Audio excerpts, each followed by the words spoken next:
Like, where is you? Oh, Hi, guys. It's Friday, April 16th, and you're tuning into 2.5 Hoopers, Antoine Jameson's favorite basketball podcast. I'm here with Josh Rhodes. Was he an all-star? I think once or twice. Maybe. And George Martin. one of my favorite mid-2010s Lakers, Antoine Jameson. Lakers, really? He was there for like a year. 2000s Wizards? I'm a homer. 2000s cat. Oh, my goodness. I'm a homer. George here is dressed in the UCLA hoodie. For those who don't know, they did not win the national championship, but he's still rocking it. I'm wearing a hoodie because I want to go shirtless, but they said no. But anyways, we got a good show for you guys. Recap last 2 days of ball. George's halftime ended off. I'm going to give the guys some players in the NBA right now, and they're going to tell me what their chances are making the Hall of Fame if they're on pace to do it. I remember He made it twice. He made it twice. Who did? Antoine Jameson. Yeah, the All-Star team? I think at the Hall of Fame, I was like, sheesh. But, yeah, instant Twitter, all that fun stuff, socials. I think Frankie Lee's the only one to comment last time. Did not comment when I told him to. It's not an avid listener. You're on the podcast, man. Sorry. At THHoopers instant Twitter. Drop a comment for giving us support. Let's get right into it. Wednesday, April 14th. Bucks beat the Wolves 130-105. Raps beat the Spurs 117-112. Clips beat the Pistons 198 without PG or Kawhi. Knicks beat the Pelicans 116-106. And Pacers beat the Rockets 132-124. First game, to talk about is the top two seeds in the East matching up and the Sixers winning 123-117. No KD, Harden, or Blake in this one, so I don't know how much weight y'all are going to put into this. But Kyrie had 37 in the L with the ultimate green light, and Embiid beasted having 39 and 13, although he was kept pretty inefficient at below 50%. What did you guys take away from this game, if anything? I'll start with Josh. George's boy Nick Claxton produced a inefficient 21 minutes with 3 points and 3 rebounds. So, like you said, Lehman, Brooklyn never led in this game, so I don't really take too much away from it, except maybe it just shows how good Brooklyn is because they managed to kind of keep it close with only one of their players. And when they get KD, Harden, and Blake fully healthy and they run that full lineup, you have to think almost 40 from Embiid, 26 from Tobias Harris, and Ben Simmons was still trying to get that first spot for Defensive Player of the Year. I think it's a little concerning for Philly, but obviously this was a good game. A good look for Brooklyn because they managed to keep it close without all their players. So you're keeping the Brooklyn positivity because they held in here? Yeah. It's a participation trophy? I see you. Sorta. All right, George. So actually, I'm going to piggyback off of what Josh said because he does bring up a good point. Especially in the fourth, Nets were getting blown out. Looks like it was headed towards that, and they went on a 16-2 run. And something interesting that sparked that while Kyrie was on the bench, so strengthens Josh's point even more about just truly how deep this is. Nash pulled him, and everyone thought, okay, this game's over. They're going to roll with their garbage time lineup. They go on a huge run. Kind of reminded me when Harden got pulled in that playoff series when they were coming back down 3-1 against the Clippers, and Josh Smith was going crazy on the court. Terrence Jones. Oh my gosh. So it's an interesting move. It's kind of an adjustment, I guess. Doc Rivers almost blowing a lead is very Doc Rivers like, and low blow. We're getting to the playoffs soon, so we'll see. But yeah, that's what I took away from it on the Nets side more. I've called them the deepest team in the league, and they proved their depth this game. I actually don't know. Like, I know where you guys are coming from. Like, oh, they held in there, but you said it came in the fourth quarter. I assume not a lot of the Sixers starters were in. No. Mm-hmm. So I mean, at that point, Sixers were blowing them out.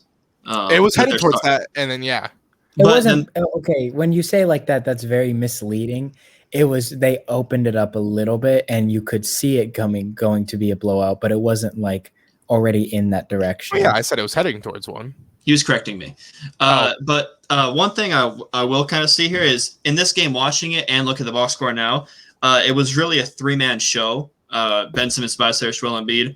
Did not get Danny Green and Seth Curry involved as much as I would like to see. A combined 9 shots, 6 of them from 3 for Seth and Danny Green. Shake Milton came out the bench, played very efficient, but only got 8 shots up.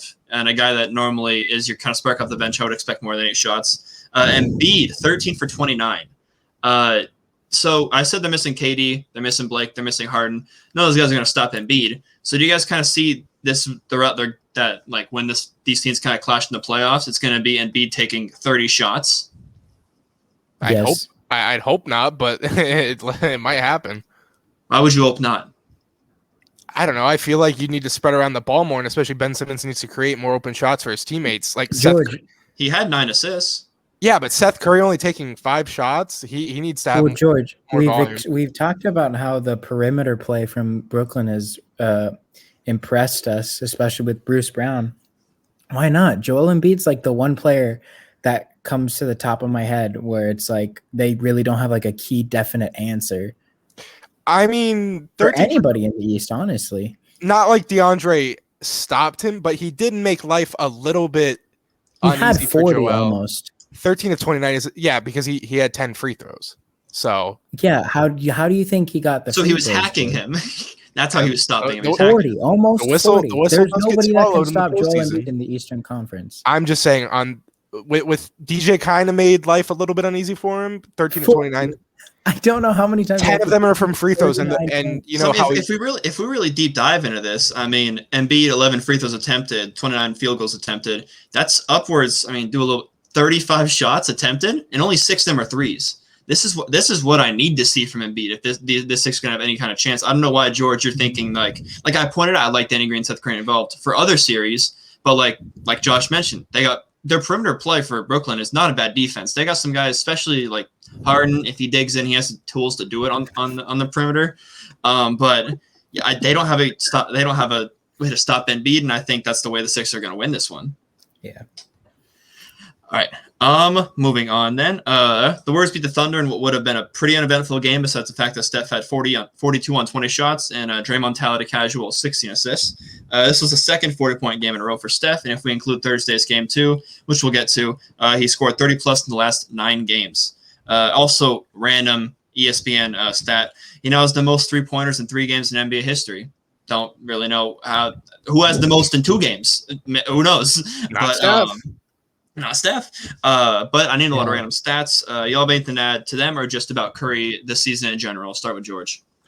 Well, we've alluded to this. You've said it. I've said it about how Steph just is going to have to do this to will this team to the playoffs. And it's been as impressive as his 2016 stretch. His efficiency has dipped a little bit, but with him having to, literally be the one guy to do everything on this team outside of Draymond's facilitating and defense, I mean, it's been damn impressive. And speaking of Draymond, his point totals have gone up a lot too in these stretches of them winning 12 points in this game. I like I said, I need 12 to 14 from him every game. Josh.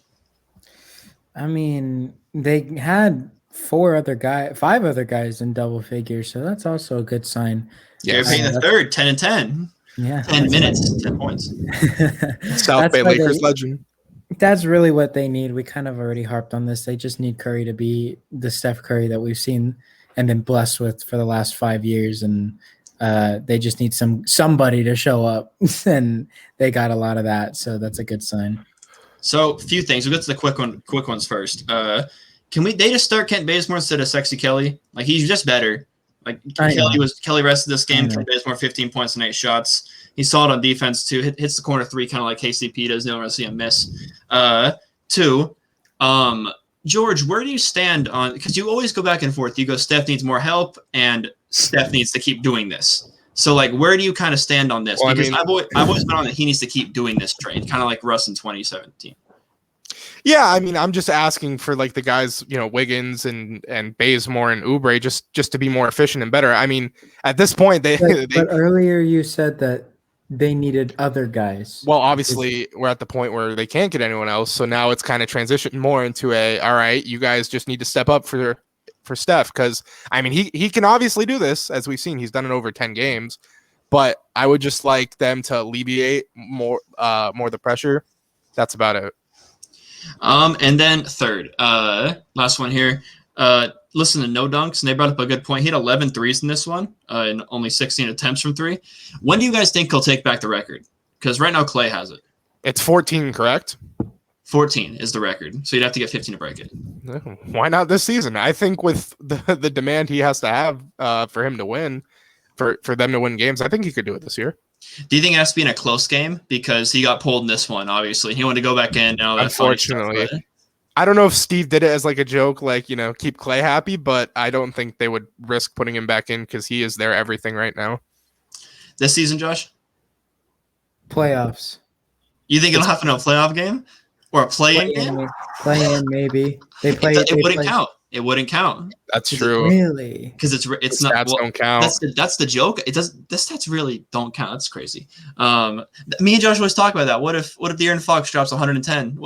You always say Karl Towns. That's what's funny. You always say but Karl Towns is not in the play anymore.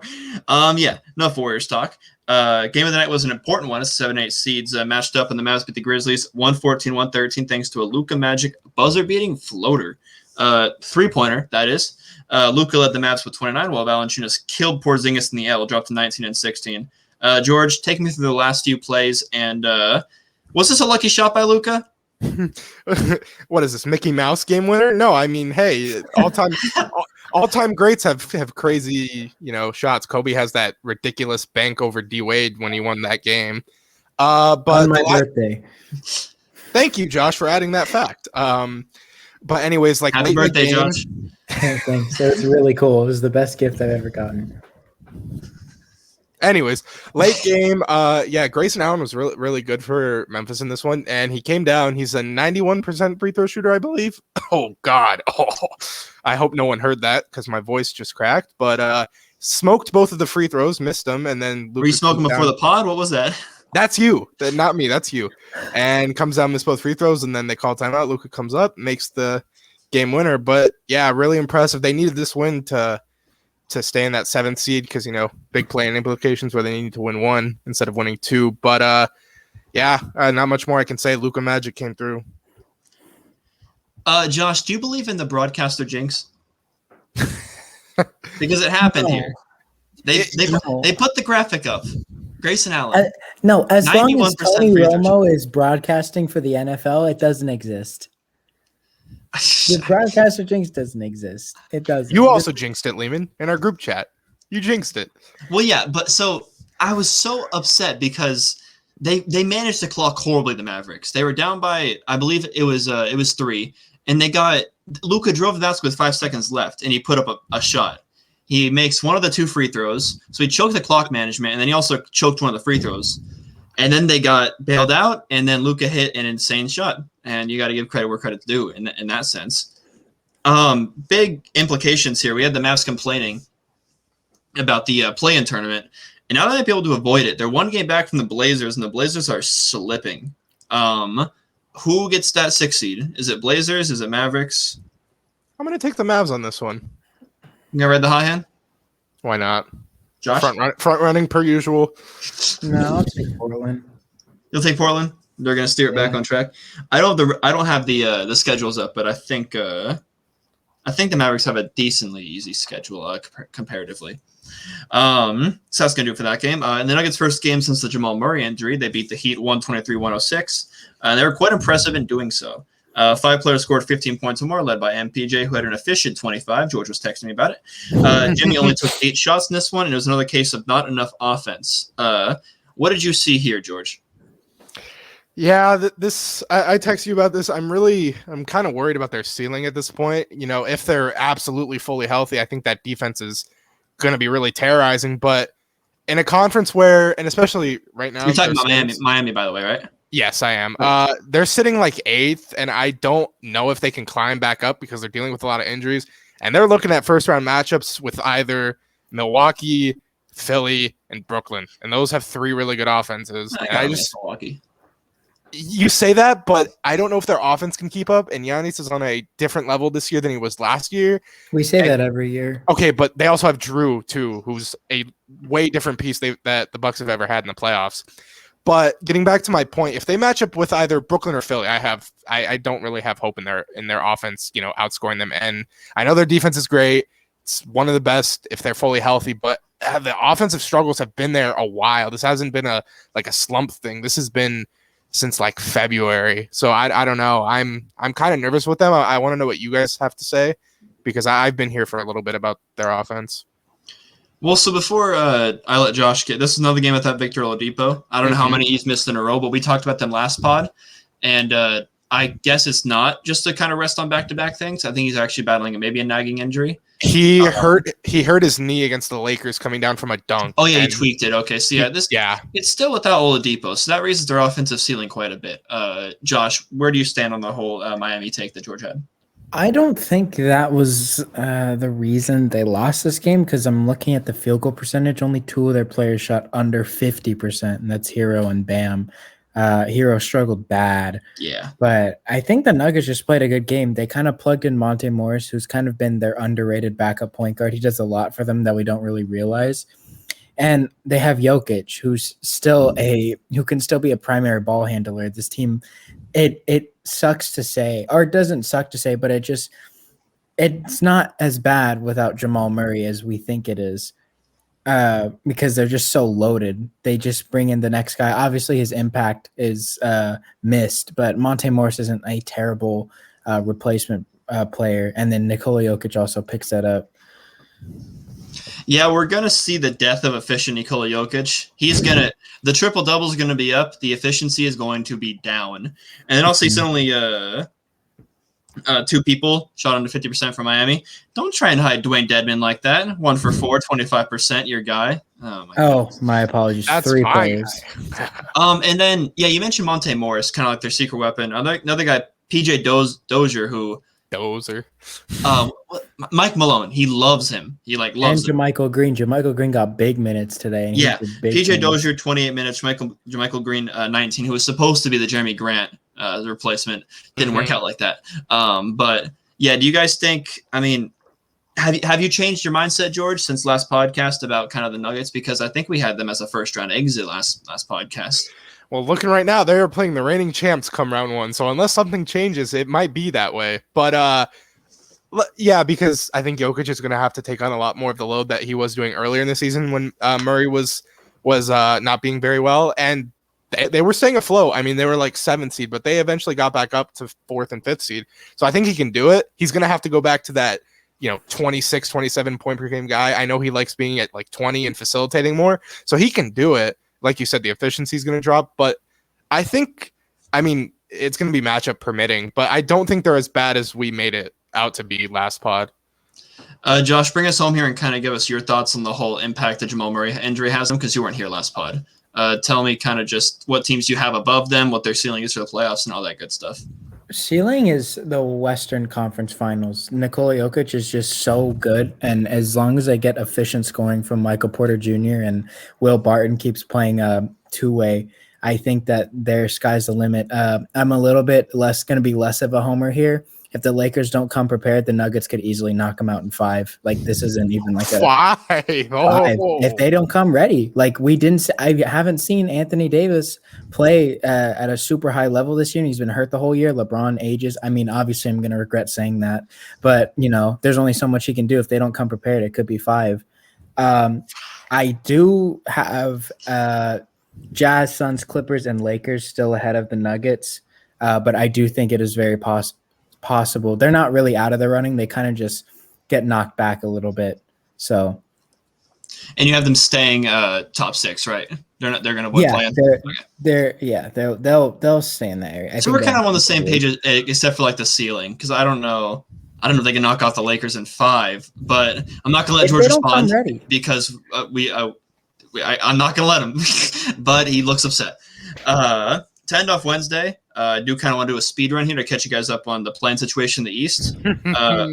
Firstly, Hornets lost to the Cavs 103-90. They've now lost 3 in a row and are 4-6 in their last 10. They were the 5 seed last time we talked about them. We said they were starting without Melo and Hayward. Now they're the 8 seed. Are they destined to stay in the play-in spot without Hayward and Melo? Yes. I don't know, only because it's a lot more. Oh, what? Can you hear that? I can't hear anything. No, You're not talking. But George, there's a 5-game difference between where the Hornets are and where the Chicago Bulls at the 10th seed are. Well, no, I don't think they're going to fall out of the play-in. I think they're going to fall into the play-in.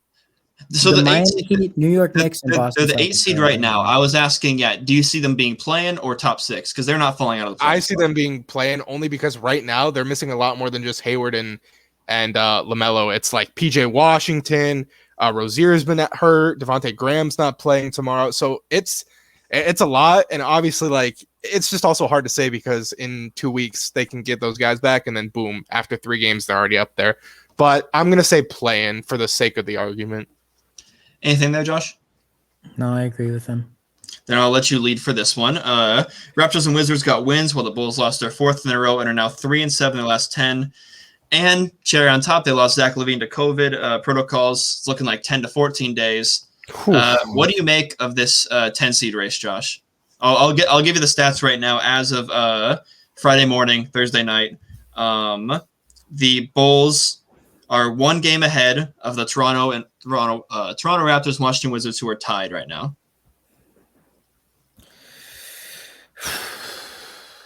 This is tough. I mean, I had Toronto kind of taking out Chicago. I think I said that a couple podcasts ago. I think it still stands. None of these teams want it. We've been over this. None of these teams. Wizards on a 2-game win streak. I don't know. Maybe they want yeah. Why not? No, I think I was gonna say, them losing Zach LaVine might help them in the aspect that Vooch is now the number 1 option, and then I realized that the Orlando Magic are sitting at 14th with those results. So, yeah, this is horrible. I think in like another next segment or next podcast or whatever, this is going to be Toronto or Washington over Chicago for the 10 seed. I think Chicago has just ended their season with this. And would you pick Toronto or Washington? Just, random question. Toronto, because Washington's about to go on a 3-game losing streak. Yeah. Well, I have Washington because I've had them all season. I kind of have to stick there. Swung and missed with the Kings. Got to ride the Washington wave. But that is Wednesday, and that is the East playing a little wrap up there. Thursday, April 15th. Only 4 games, if my app's right.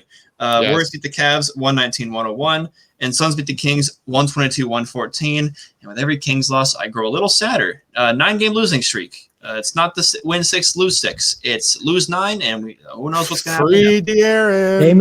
Damian Jones got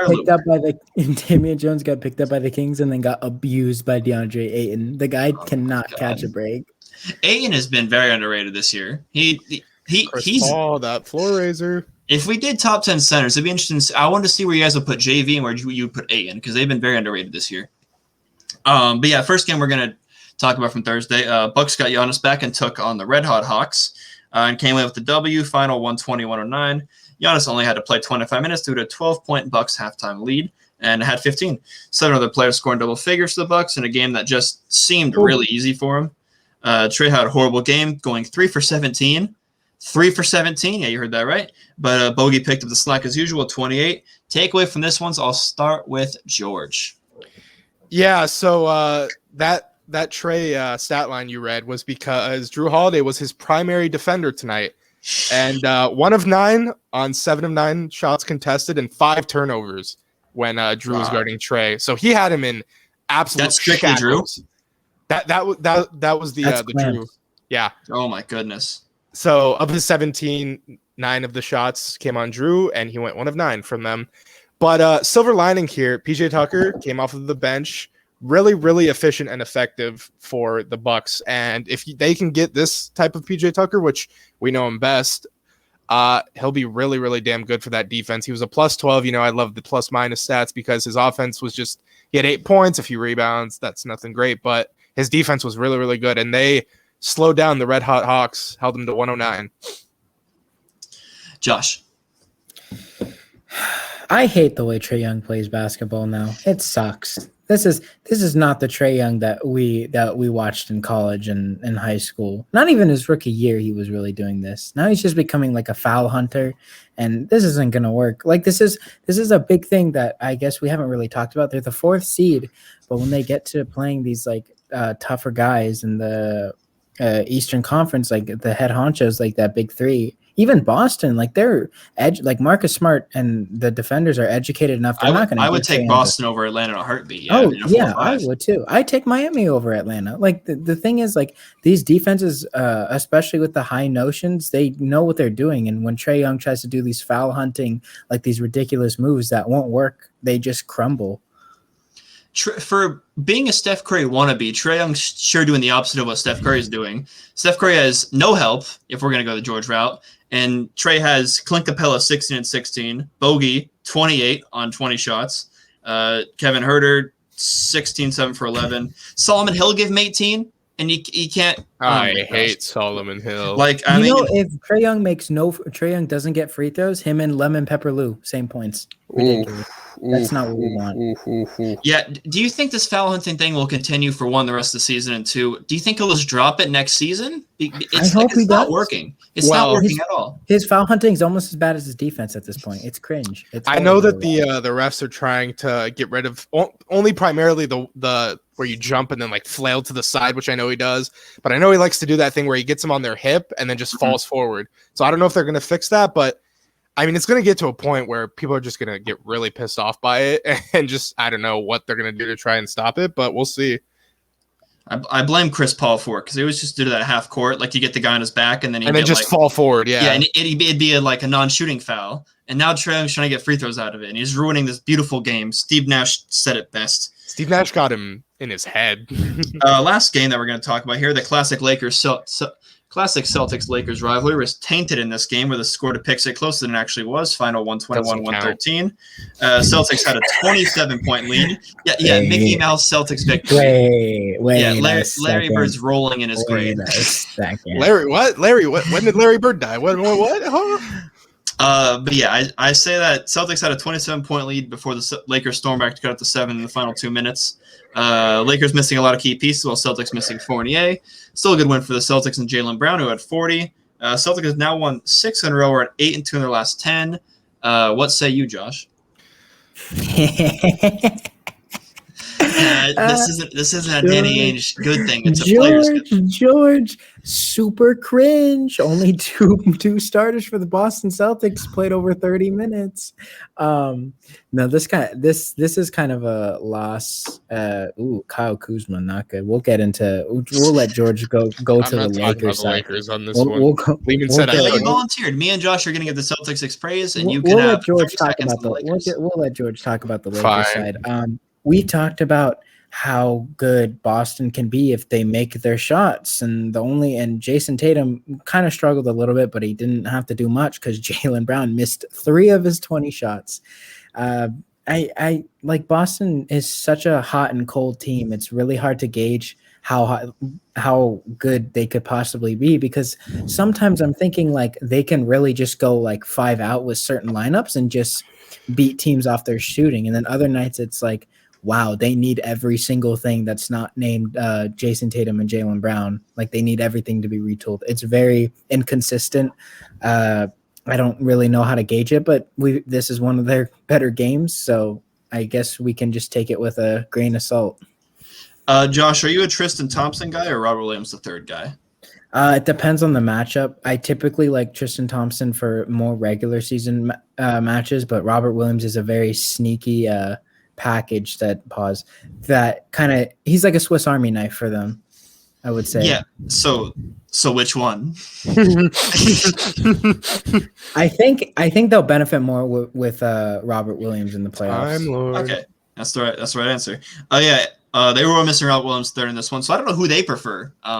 Because I haven't seen Tristan Thompson and him playing the same game.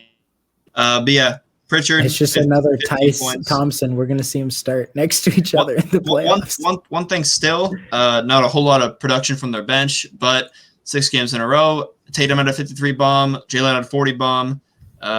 Smart's finally playing good. Kemba Walker, 4 for 7. Give him a round of applause. And now, George, you have 30 to 35 seconds. If I feel engaged, I'm going to get the under on this. I'm going to get the under. All right, so yeah, shooting wasn't great for the Lakers. Wing defense, obviously, because Jaylen Brown had a 40 ball. And, there's been some inconsistent play, but it also backs on the fact that so many guys are just moving in and out of the lineups on any given night. And then, KCP's hampered, Dennis Schroeder's grinding through an injury. So, I mean, this is just like get to the playoffs at max health and just hope that the record isn't a play-in game. That's really all we can do right now. He's praying to you, Zeus. Please answer it. But yeah, that's the recap. Hit it right on the 30. It's a pretty solid recap. That counts as the halftime. Halftime for two reasons. Half of the show. George the half hooper. George, bring us the news. So yeah, pretty sudden and scary news this morning. It was announced that LaMarcus Aldridge is retiring from the NBA due to a irregular heartbeat. And, it's good that he chose health over, potentially playing in the really bad situation that's going to happen out of this. And, he was going through some heart issues in San Antonio. I remember like in 2017, I believe he missed a few weeks. So this has pretty much been ongoing. And he kind of just chose that, this is enough. I'm not going to risk it. So I kind of just, I like to give flowers here. So what you guys would remember most from Aldridge, I know I don't think he's going to, I said he'd make the Hall of Fame, but apparently not. But I'm not going to go on the basketball side of this because with something like this, you don't really care about basketball about it. But yeah, just general thoughts on LMA. Can I just be? Oh, go ahead. Well, are you going to say a memory of him? Because I have one I don't want to get taken. No, I was just going to be blunt and say no irregular heartbeat's going to get him his Hall of Fame flowers. I wasn't talking about Hall of Fame Go ahead flowers. and say your memory. The back-to-back 40 bombs on the Rockets in games 1 and 2. Dang it! That was on Dwight, wasn't it? That's the best LaMarcus Aldridge moment ever. Just back-to-back 40 bombs for no reason. It was a stupid patent fadeaway baseline every single time. I think he had one came on the crunch time. He hit a bunch in the clutch too. He had a game winner or game tying shot. Oh my god! But yeah, I mean, I'll always remember LaMarcus for one of my favorite random teams is the starting lineup of Dame, Wesley Matthews, Nick Batum, LaMarcus, and Robin Lopez. That's one of my favorite random teams. It kind of fell apart when Wesley Matthews tore his Achilles, and then they kind of all broke up, and the CJ and Dame era started. But yeah, LaMarcus Aldridge, I mean, he's been in the league since I started watching. So, it's kind of weird to see a staple go like that. Josh, got anything, or are we good to move on? I like LaMarcus Aldridge a little bit younger because he honestly was in such a weird situation. He got screwed over from the beginning of his career when they had Odin, Aldridge, and Roy, and all of them got hurt but Aldridge. And the one season that Odin and Roy were healthy, Aldridge got hurt, and that just sucks. So I think he's a Blazer, like a Blazer legend, but I don't think he's a Hall of Famer. Yeah, Dame advocated for them to retire his number. I would like that. I think I'm for that. Yeah, because it's Portland. Who else they have hanging? He was good for Portland. There's no reason not to retire. Don't say who else was good for Portland. Okay, Bill Walton, whatever. Bill Walton, man. They had Clyde Drexler, Bill Walton. Yeah. Move on. I'm just saying, being good for the Lakers and being good for the Blazers are two different things as far as getting your jersey retired. So yeah. I mean, alrighty. Now moving on to positive news. If you're a Laker fan, and I guess a regular NBA fan, Frank Vogel stated that AD has been cleared for on-court activity. He said it's unlikely he plays in the next 2 games against Utah, but not out of the question. So a return is imminent. And they said he's probably going to get like a 15-minute restriction in his first few games. So I just want to know your thought process on this and how you expect him to be brought back, Lehman. Well, I want to start with this. As a Utah hater and Laker fan, are we losing both games? Or do you have us probably? I honestly don't even think AD is going to play in those games. I think they're going to wait for the Dallas games after that. Oh, so you could torch Porzingis. Well, I mean, I do kind of. It's always weird seeing a guy have that. You said multiple games with 15-minute restrictions, right? At least for the. I assume it's going to be 15 for a few, 2 or 3, and then incrementally raising it. Okay. Well, yeah. I mean, I'm not a doctor, but I do know that the Achilles is not something to mess with, and that's why this injury scared me. And as long as he's healthy, just get him healthy. Josh. He better not come back as a Disney, or I'm not going to be happy. And the Nuggets are going to beat us in 5. Maybe he'll finally make my top 10 big men list. Maybe he will. Can't wait till I have to have you guys apologize for leaving. We're not going to apologize. There's nothing to apologize for. There's stuff to update because there's new information. Oh, I couldn't update mine. Y'all had to have me apologize. You 5 minutes after you made your decision. Chris, no new information came out. That's no because new information came out. Anyways, last one. Top 10. A little bit of a fun one. We obviously know our answers, but I don't think anyone on the pod does. Whoever, for the 4 people that are listening, but you can pick one athlete, basketball, obviously, to have an injury-free career from beginning to end. Who are you choosing, Josh? Oh, I get to go first. I'm gonna go with my favorite player ever, Tracy McGrady. He kind of got screwed over with a lot of injuries, especially later on in his career. And quite honestly, until like 2003, 2004, people were saying he's better than Kobe. Kobe even said he was better than Kobe because he did everything he could do, but 2 inches taller. So I'm gonna stick with that. I think he could have done a bit more magic. So my next word, you want to go? Yeah, you can go. I'll finish it off. I mean, Penny Hardaway, the best player to wear number 1 for the Magic. I mean, he was very, very good, and he was very durable. He was very durable until it just kind of all fell apart. He went from playing all 82 to 52 to missing a whole season. Then he's in Phoenix. Then he's bounced around the league. He didn't really get like a cool redemption arc like a Jason Kidd where like you bounce from the league and end up on a title team. He kind of just wasted away. And I mean, they gave him a cool 2K team, even though it's a 79 overall, the 01 Suns. And it's just, I honestly think that if he was healthy, he would have given a lot of like players like AI a run for the money because he was an absolute bucket and he was kind of like an athletic Magic Johnson, just the way that he was the first person that was really able to copy being like a tall point guard like Magic. And he kind of, I don't know, he was a lot of fun to watch. And I think, maybe if he stays healthy, maybe Shaq thinks about staying. But they had their beef, and he had the beef with the city of Orlando, so I don't know for sure about that last one. So, yeah, mine is a pretty sad one, and I know Costa's going to be crying if he listens to this, but Derrick Rose, he was the youngest MVP to ever win the award, 22 years old, and then fast forward the next year, tears his ACL in a game he shouldn't have even been in because they were up like double digits on the Sixers with 1:30, but, Tibbs has to run his guys into the ground, and then just from then, he missed the whole 2012 season. I know people were like on his head about it. And then literally a month after he returns in the 2013 season, he tears his meniscus and then just never the same from then. And it sucks because I'm not going to get into like hypotheticals, but some people said top 5 point guard ever, top 10 was definitely a possibility if he stays healthy. They could have won whoever knows how many rings in the West with that, 2015 team with Taj and Joakim. So it sucks because I that was one of the first guys outside of Kobe I watched too. So it really sucks seeing him go through that. Yeah, I'll definitely. That one's the saddest, just because he had to like fully rehab, like torn meniscus. That's a full rehab. He tore it twice too. Like ACL once. What that does to someone's mental state. Like that. I don't know how he's still playing, honestly. And he's been like he's been putting up buckets. Yeah, he's a great role player right now. He's averaging, I think, about 14 right now. He was playing great for the Pistons too. But I'll definitely give that's the most intense one for sure. Just given flowers, if you want to say that, as far as comeback story. That's my turn. Yeah, exactly. That's why I said it in verbal quotations. Is that all you got for us in the halftime report? Yeah, pretty quick and solid one. Thank you guys. Before we move to the last segment, I also think George probably has the most impact. Because if he stays healthy, we might have a completely different era of basketball we're currently watching. If he knocked off LaMickey in the playoffs, who knows?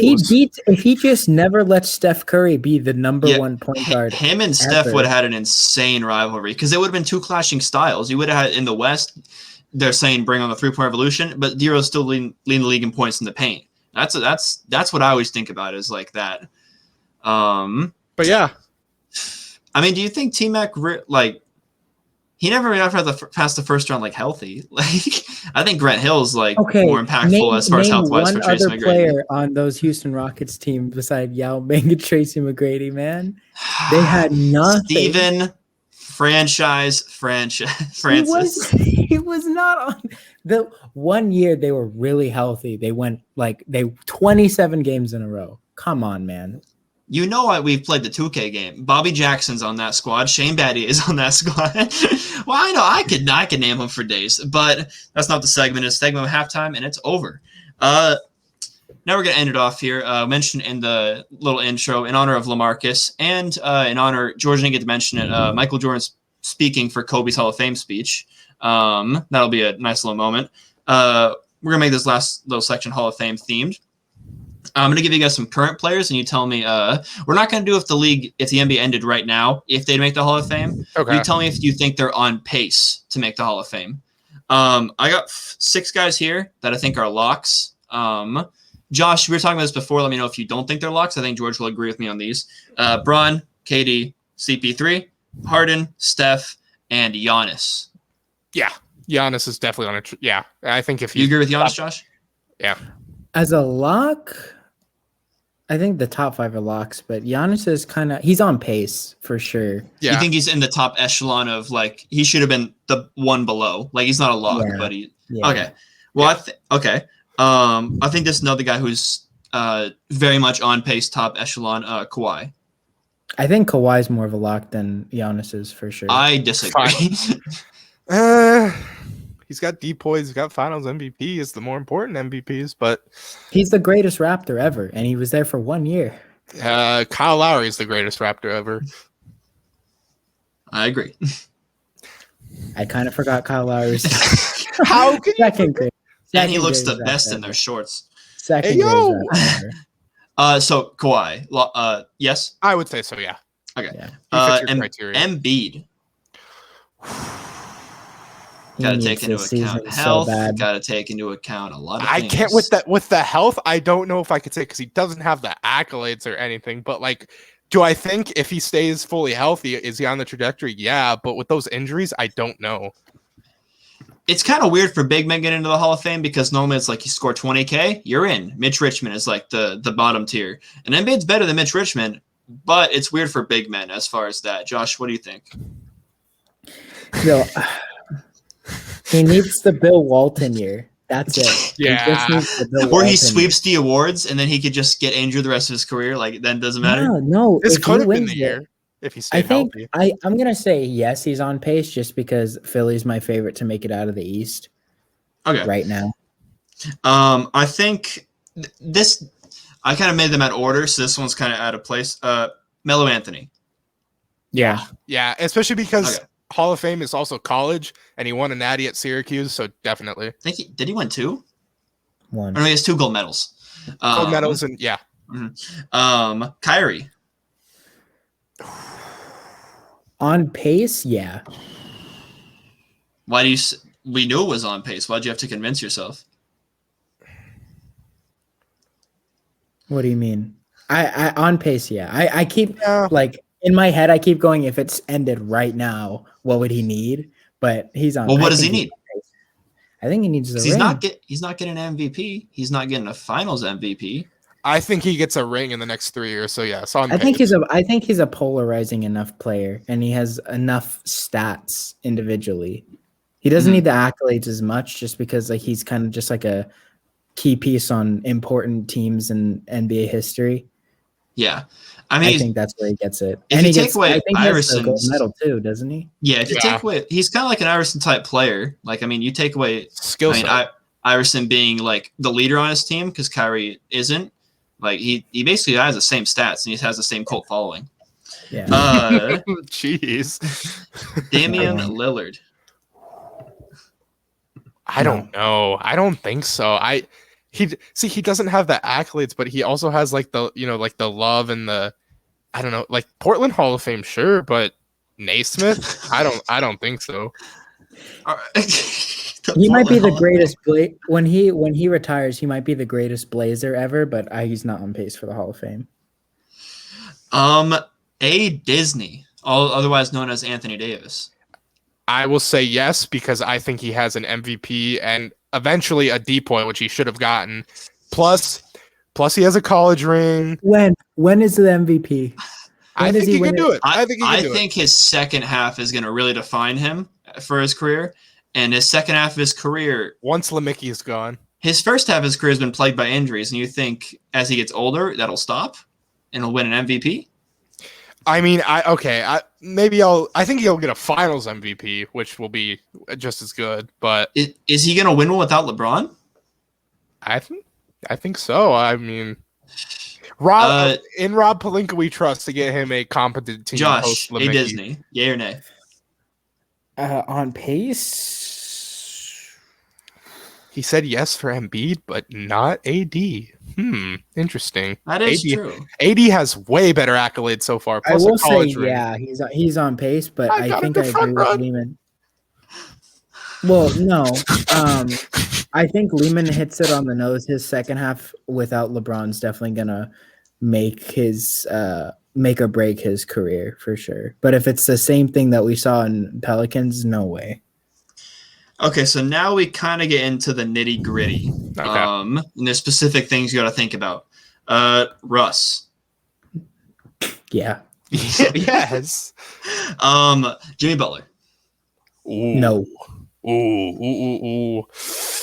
I don't know because I don't see him getting a ring. You don't have to tell us your thought process before. So you no. make Okay, it. fine. No, thanks. Gee. Okay. No. You can say the answer and then explain why. Fine. I don't know. So Is this guy the host? no from both of you for Jimmy Butler? Yeah. no. Kyle Lowry. No. No, sadly not. He's in the same boat as Jimmy for me. Just like super, really, really good. Not great. Yeah. All right. Rudy Gobert. No. He's gonna win three deep points. Shh. No. Three No. deep Ben points, Wallace- and he's not Ben even Wallace in the 30. Hall of Fame yet? He's Ben the Wallace most has one more, and useless he's not in the Hall of offensive Fame player yet. ever. Ben Wallace I has one more, and mean, he's not in the Hall of Fame yet. I mean, what if he gets a ring? He's No, only stop. 27. He's gonna win the Finals ring. MVP. He He's won't get the only Finals MVP. 27. He won't get the Finals Ben Wallace- MVP. Spider's winning the Finals MVP if they win the Finals. That's just how it has to be.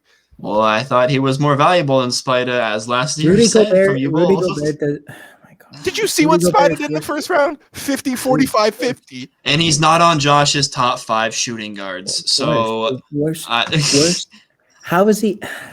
If Ben Wallace is no way, Rudy Gobert. Ben Rudy Wallace Gobert was the guy who stopped Shaq and Rudy to 6'9", the ring. 6'9", you by know who the way. stopped Shaq?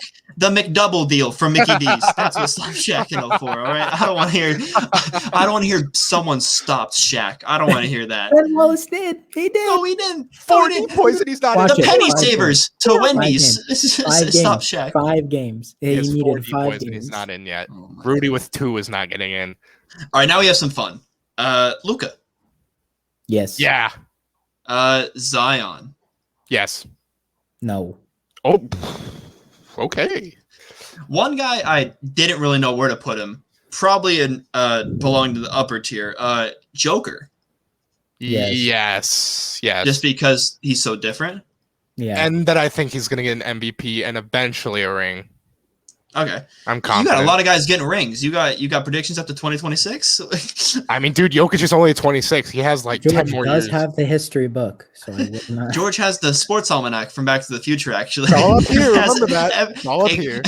He has everything up to 2040, and UCLA still simmed- has no national I championship. simmed it on 2K earlier. I got all of them. He did all 80 years of the association. Trey Young. No. He could score 25K. How do you keep that guy in the Hall of Fame? He's going to have no accolades. He's making the NBA worse with the foul hunting. Like, you know how Okay, Steph but- Curry made the NBA like You also he need, like- changed it in a polarizing way. Uh-huh. Trae Young's just making Exactly. it worse. Steph Curry made people think you should move the 3-point line back. Trey thinks you should move it forward. Last one, Melo Ball. Yeah. Let's This is do why it. it's fun. Let's 'Cause do it's it. just- Yeah. Let's do Who it. knows? Yeah. All right. That was a little fun segment. So I think, what was the last guy you said yes to? Was it a Disney? So no Jimmy, Kyle Lowry, Gobert. As far We as like said guys yes who, to We said yes to Joker.